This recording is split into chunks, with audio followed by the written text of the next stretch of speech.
morning. Time check 5:11 in the morning. So, samahan niyo ulit ako mag-commute. Pangalawang commute ko na to. So, ayan, naligo na ako, nagbihis, nagsuklay.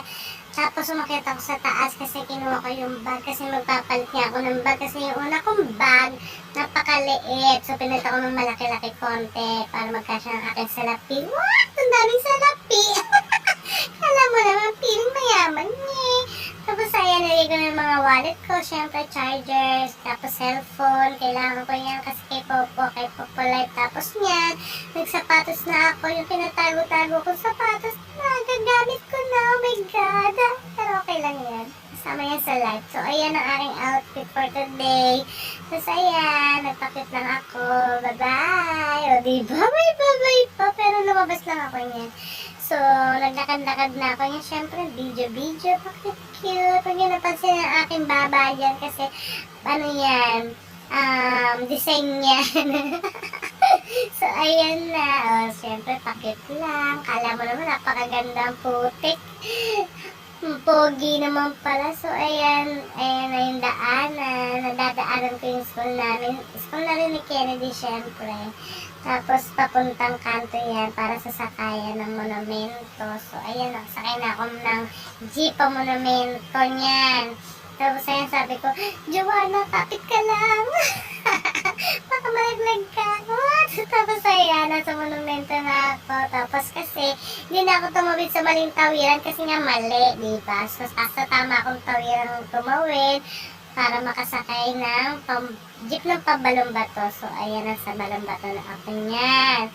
O, tignan mo naman ang peg, haggard na, ganyan talaga mga nagko-commute. O, tignan mo, parang pagod na. Siyempre, tuloy na mapagod na ako sa biyahe. So, ayan, kapit lang dapat, diba? Huwag yun napansin yung baba ko ulit. Kasi design ko yan. So, ayan na, bumaba na ako, tapos sumakay ulit ako niya, tignan niya. Mabilis lang ang aking transition yan. So, tapos niya, nandun na ako sa jeep ulit. So, ayan, girl in the mirror. What? Girl in the mirror? Kala mo naman maganda. Pogi naman eh. So, ayan, tignan niyo naman, ang hangin-hangin sa labas. So, ganyan talaga yung mga commuters, no? Tignan niyo naman, haggard, tapos yung buhok, gulo-gulo, pero okay lang yan. Kasama yan sa pagkukommute. So, ayan ulit, girl in the mirror. Girl in the mirror. So, ayan, nasa, na ako niyan, gate 1. Sabi ko, yes, may capital na, sabi ko. Tapos sabi ko, paabot po ng bayan. Ayaw nila abutin. Ang dadamot nila. Ba't ang dadamot? Tapos, ayan, binuksan ko ng mahiwagang gate. So, tapos nag-ina ako. Tapos, ayan, si Nixon. Siyempre, shout out kay Nixon. Pagtapos niyan, sabi ko, pagod na ako sa pagbiyahe. Kaya nagsumbong pa. Pero, ayan, pakit-kit lang ako niyan. Tapos, nagsimula na akong mag-work. Siyempre, mag-amusal muna ako niyan. Kape ulit. Tapos, tinapay. Tapos, ayan, ganyan lang. Nag-work na ako niyan haba ng work ko. Pero, maya-maya, mag-waiting na ako sa uwian.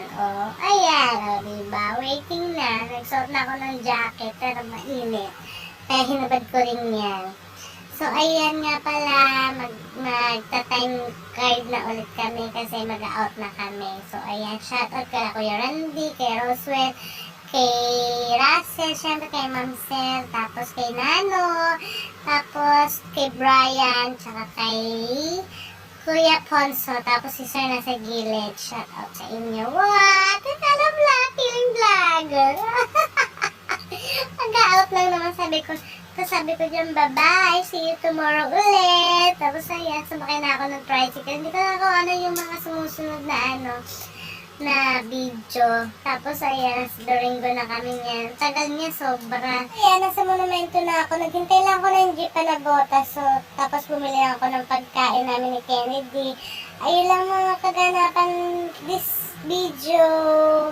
Ayan lang ang aking simpleng buhay pero masaya. Ayan lang. Thank you for watching. Bye-bye!